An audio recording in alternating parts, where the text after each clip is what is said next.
آج ہم صراط مستقیم کی تفسیر کے کچھ اہم اقتباسات کو دیکھتے ہوئے قرآن کریم کی ایک بہت ہی بنیادی دعا اہدنا الصراط المستقیم یعنی ہم کو سیدھے رستے چلا، اس کے معنی اور اس کی گہرائی پر بات کریں گے۔ مقصد یہ ہے کہ اس دعا کی اہمیت اور اس کے جو مختلف پہلو ہیں ان کو ذرا سمجھا جائے۔ جی بالکل، اور یہ آیت دیکھیں سورہ فاتحہ کا ایک طرح سے دل ہے، اور بڑی خوبصورتی سے جو پچھلی آیت ہے نا، ایاک نستعین، ہم تجھی سے مدد مانگتے ہیں، جی جی، تو یہ گویا اس مدد کی وضاحت ہے کہ بھئی مدد کس چیز میں چاہیے؟ تو جواب ہے سیدھے راستے کی رہنمائی میں۔ اچھا، تو چونکہ یہ سب سے اہم مقصد ہے، مقصود اعظم کہہ لیں، اس لیے اسے الگ سے بیان کیا گیا ہے۔ اور اس میں جو لفظ ہے ہدایت، یہ بڑا کلیدی ہے۔ تفسیر میں آتا ہے کہ اس کا مطلب صرف راستہ دکھا دینا نہیں ہے، بلکہ اس سے کچھ زیادہ گہرا ہے نا؟ جی ہاں، یہ بہت اہم نقطہ ہے۔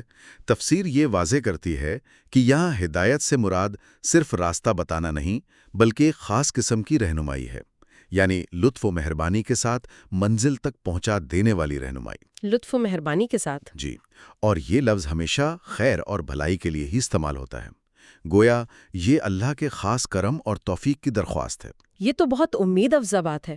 اچھا، تو کیا یہ دعا صرف ان کے لیے ہے جو آپ کہہ لیں کہ راستے سے بھٹک گئے ہیں؟ نہیں، ایسا نہیں ہے۔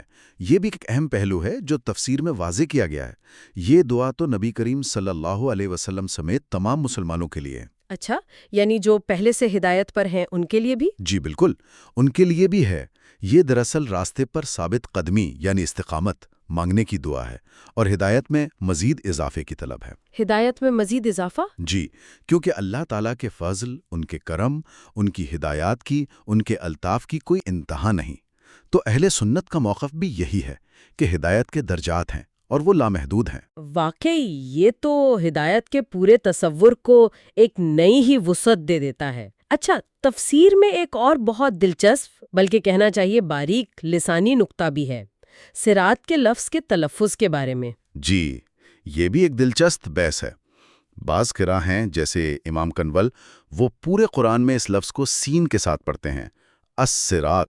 الصراط سین کے ساتھ؟ جی، اور لغت میں اگر دیکھیں تو صراط کا ایک معنی نگل لینا بھی ہے۔ نگل لینا؟ ہاں، جیسے عرب کہتے ہیں سرت الطعام، لقمہ نگل لیا، تو اسی مناسبت سے وہ کہتے ہیں الطریق یسرت السابلہ، یعنی راستہ گویا چلنے والوں کو اپنے اندر سمو لیتا ہے، نگل لیتا ہے۔ یہ تو بہت ہی غیر معمولی معنی ہے۔ جی، لیکن اکثر قراء اکرام نے اسے صاد کے ساتھ ہی پڑھا ہے، الصراط، اور یہ قریش کا لہجہ تھا۔ اچھا، قریش کا لہجہ صاد والا تھا، تو یہ صراط یعنی نگل لینے والا راستہ، اور ساتھ میں مستقیمہ جس کا مطلب آپ نے بتایا سیدھا، برابر، مستوی۔ جی، مستوی۔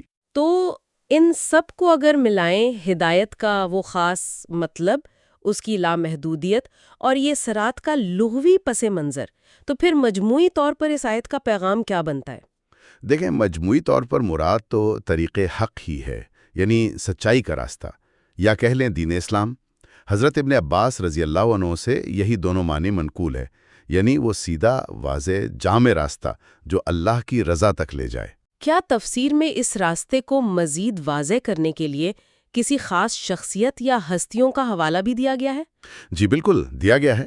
تفسیر اس کو اور متعین کرتی ہے۔ ابو العالیہ اور امام حسن بصری رحمۃ اللہ علیہما سے نقل کیا گیا ہے کہ الصراط المستقیم سے مراد خود رسول اللہ صلی اللہ علیہ وسلم کا راستہ ہے، اور ان کے بعد ان کے دو سب سے قریبی ساتھیوں کا، یعنی حضرت ابوبکر صدیق اور حضرت عمر فاروق رضی اللہ عنہما، ان کا راستہ۔ اور احادیث میں بھی یہی تاکید ملتی ہے کہ نبی کریم صلی اللہ علیہ وسلم کی سنت اور پھر خلفائے راشدین کے طریقے کو مضبوطی سے تھامو۔ خاص طور پر فرمایا گیا کہ حضرت ابوبکر و عمر رضی اللہ عنہما کی پیروی کرو۔ اچھا، تو خلاصہ کلام یہ ہوا کہ اہدنا الصراط المستقیم یہ صرف راستہ پوچھنے کی دعا نہیں ہے، یہ دراصل حق پر، اسلام پر، اور خاص طور پر نبی کریم صلی اللہ علیہ وسلم اور ان کے خلفائے راشدین کے نقش قدم پر چلنے کے لیے اللہ کے خاص لطف و مہربانی، مسلسل ہدایت اور ثابت قدمی کی ایک بہت جامع اور عاجزانہ درخواست ہے۔ بہت خوب۔